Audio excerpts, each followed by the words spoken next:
Shalom Adonai, Paz do Senhor. Vamos aqui meditar um pouquinho nessa lição que vamos estudar domingo. E fica aqui para os meus amigos, meus irmãos, aqueles que estão procurando conhecimento, procurando profundidade nas coisas de Deus. É super interessante a gente estar focado nesse momento de buscar conhecimento da palavra do Senhor. Jesus, o discípulo e a lei, 17 de abril. Manuel Messias já está aqui na área, nessa live rápida. Querido, o textuário diz: porque vos digo que se a vossa justiça não exceder a dos escribas e fariseus, de modo nenhum entrarei no reino dos céus. Só aqui a gente já tem elementos básicos para fazer um tratamento específico dessa lição, uma aplicação, melhor dizendo. Se tratando de que no reino de Deus é preciso que a gente observe que o mundo está fazendo, as pessoas do mundo estão fazendo algo que a nossa justiça tem que exceder. As pessoas do mundo estão sendo solidárias, nós temos que ser mais solidários. As pessoas do mundo estão temendo a Deus, nós temos que temer muito mais. Então parece que esse modelo de igreja tem que ser convertido para proporcionar uma realidade.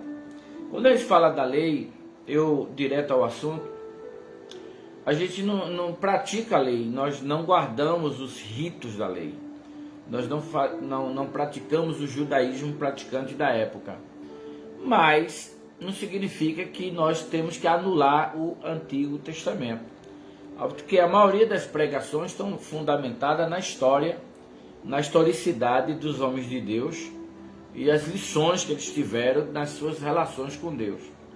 Quando a gente fala da lei, a gente fala da lei mosaica também, dos 613 preceitos que existem na lei, além dos 10 mandamentos do decálogo, revelado por Deus, tendo um que é o sábado, que não foi repetido no Novo Testamento. Não há nenhum momento que haja uma ordem para a gente, pelo contrário, Jesus: eu sou o Senhor do sábado. Quando ele disse isso, ele está dizendo: em vez de vocês guardarem o sábado, guarde a mim. Fácil de entender isso, mas tem gente que quer burocratizar a coisa sem necessidade alguma. Então essa lição é Jesus, o discípulo e a lei. Ele vai aqui. O comentarista, no caso nosso irmão Ziel Gomes, ele vai direto ao assunto quando ele faz uma abordagem. No primeiro item, ele resolveu colocar como tema: Jesus cumpriu toda a lei. Nesse primeiro item, ele dividiu em 3 pontos: um compromisso com o passado, Jesus não veio destruir, Jesus cumpriu e aperfeiçoou a lei. Então esses 3 assuntos, que é um só na verdade, fez essa divisão para poder alavancar a aula da material. Na verdade é tratando do compromisso de não desvalorizar o Antigo Testamento. Não se fala Velho Testamento. Na verdade, o que está acontecendo é que precisava que um homem cumprisse toda ela para poder depois corrigir. Eu vejo Jesus cumprindo a lei num propósito de dizer: olha, eu cumpri, agora eu posso mudar isso aqui. E ele faz mudanças nessa lei. Ele cria a lei de Cristo. A lei de Deus e a lei de Cristo. E o próprio capítulo 1, eu acho que é o versículo 17 de João, diz o seguinte: a lei veio por Moisés, a graça e a verdade vieram por Jesus Cristo. Aí eu lhe pergunto: quem é mais importante no cenário bíblico, Jesus ou Moisés? Fácil de responder, né? Jesus, claro. Então o próprio Jesus está dizendo que a lei veio por Moisés, mas a graça e a verdade vieram por Jesus. Graça a gente vai sempre entender como favor imerecido. Na prática é dar presente a quem não merece, mas você dá porque não tem a ver com a pessoa que recebe, mas com quem oferece. Quem é bom é quem está oferecendo e não quem está recebendo.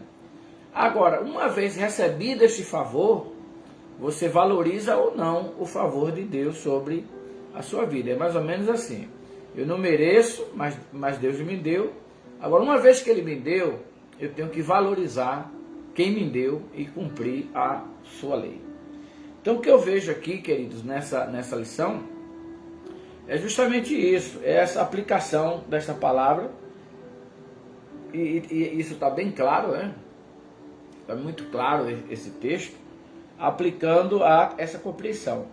Então Jesus veio cumprir a lei e não abrogar, ou, quer dizer, não veio anular. Ele cumpre e depois aperfeiçoa, é o que está no item 3. Jesus cumpriu e aperfeiçoou a lei. Então o autor vai usar o grego preorô, na ideia de tornar cheio, completar, encher até o máximo, fazer abundar, fornecer ou suprir liberalmente. Então a ideia é de, olha, eu cumpri isso aqui, vi que é difícil, nenhum homem conseguiu até hoje, eu sou o único, então vou dar uma melhorada nisso. Em primeiro lugar, eu vou aplicar a graça. Vocês não vão conseguir. Então ele reduz a lei em 2 mandamentos: amarás o Senhor teu Deus de todo o teu entendimento e o teu próximo a ti mesmo. Quando você ama o próximo, você cumpre todas as leis. Não matarás, não cobiçarás, não adulterarás, porque você respeita o seu próximo. Então a ideia é levar uma aplicação de valorizar o que Jesus fez, o ato de Jesus.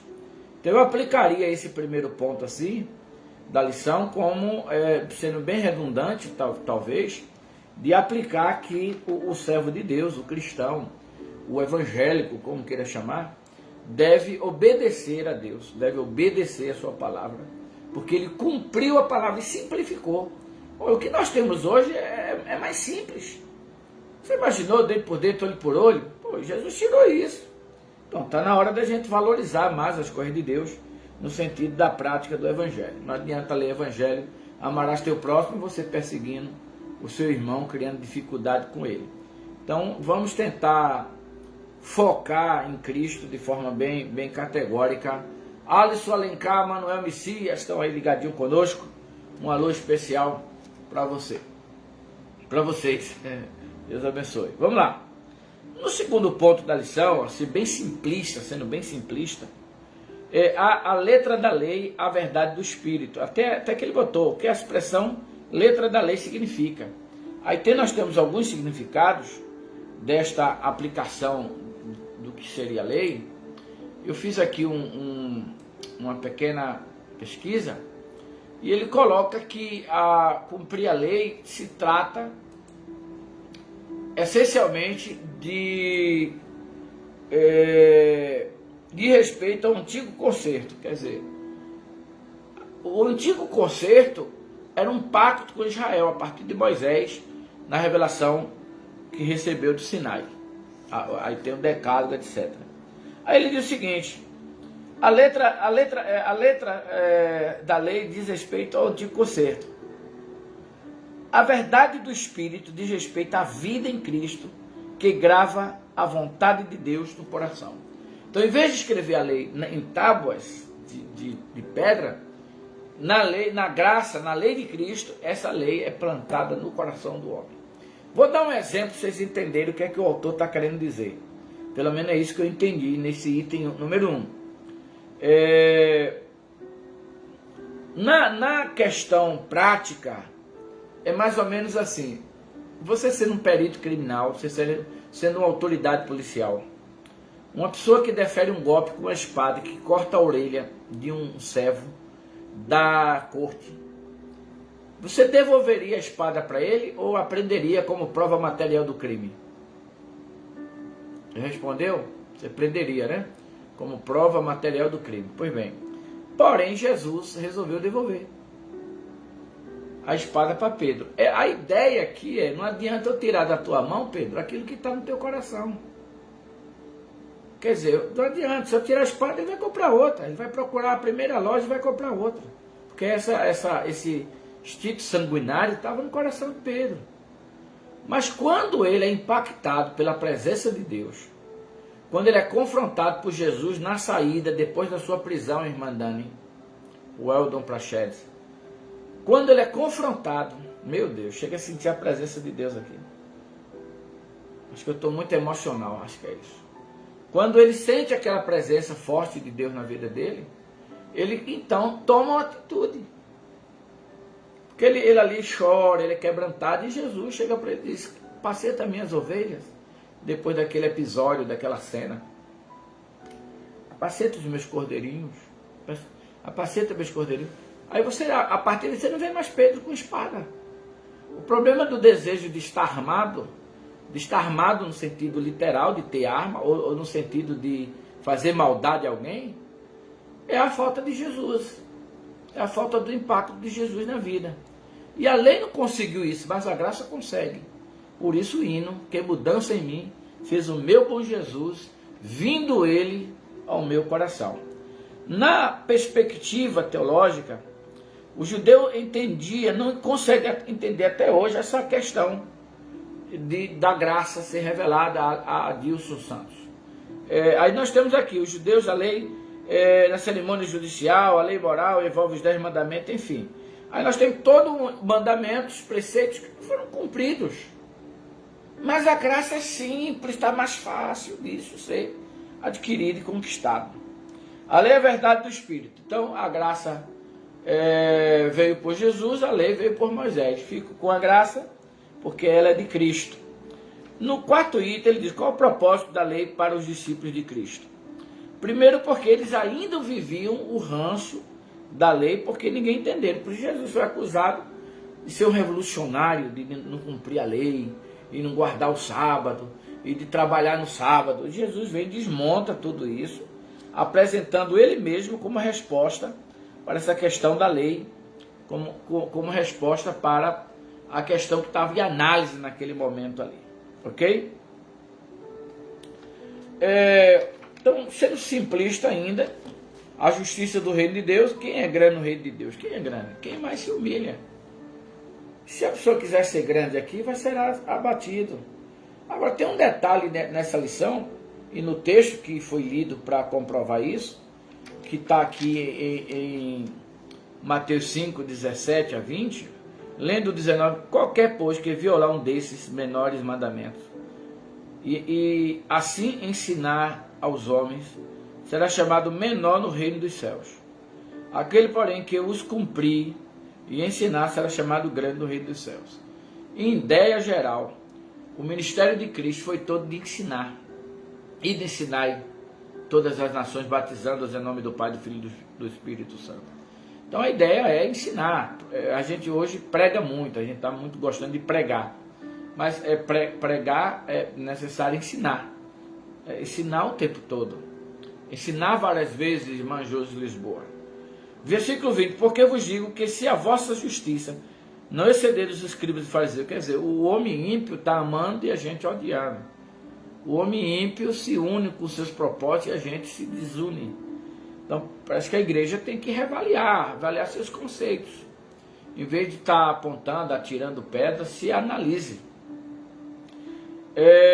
De modo nenhum entrarei no reino dos céus. Então, é preciso rever esse conceito de justiça de Deus. Então, se o escriba, o fariseu, está sendo honesto, nós temos que ser muito mais. Se o fariseu, o escriba, está sendo dedicado às coisas de Deus, nós temos que ser o dobro, muito mais. E aí vai. Então, parece que a gente tem um complicador nessa lição. A justiça do reino de Deus é complicado entender, porque a gente quer basear a justiça de Deus segundo o que a gente lê no livro dos jurídicos, dos livros jurídicos. Acho que eu tenho alguns aqui. A gente quer basear em Miguel Reale, no pensamento de Miguel Reale. A gente quer basear no Samantha, né? Desses grandes juristas que existem. E não é por aí. As leis que nós obedecemos,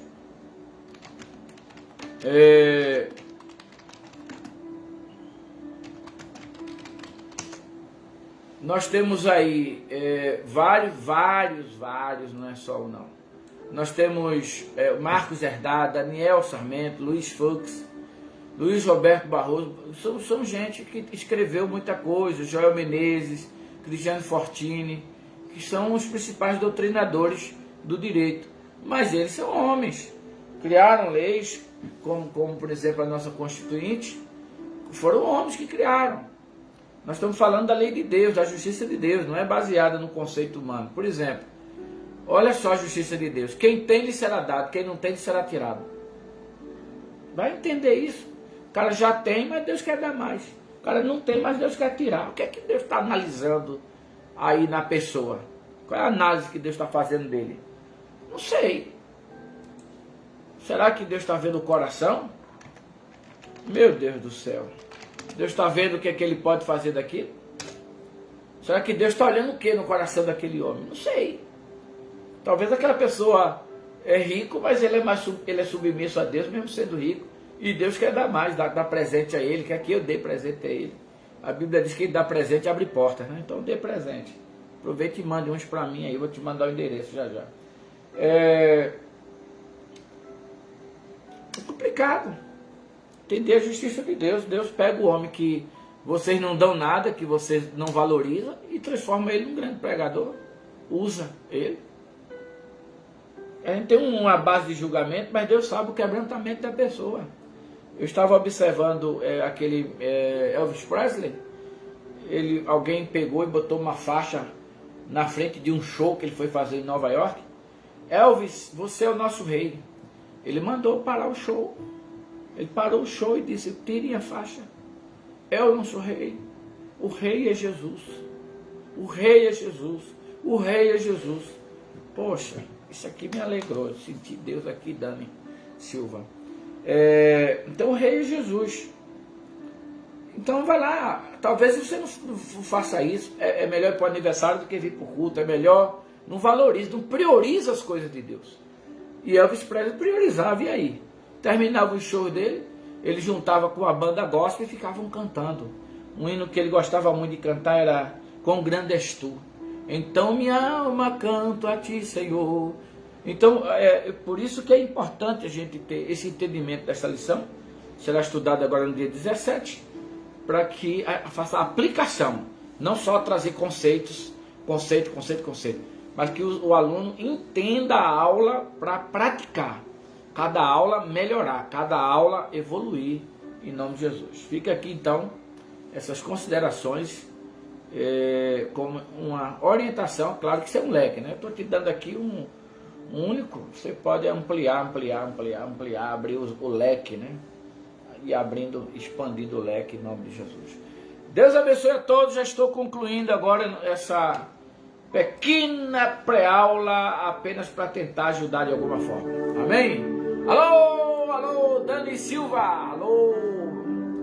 Um alô especial para nosso irmão Madame Ciso, cantor. A voz de ouro. Manjose, Alisson Alencar. Muita gente boa aí que chegou aqui agora. Mas já está na hora de eu ir.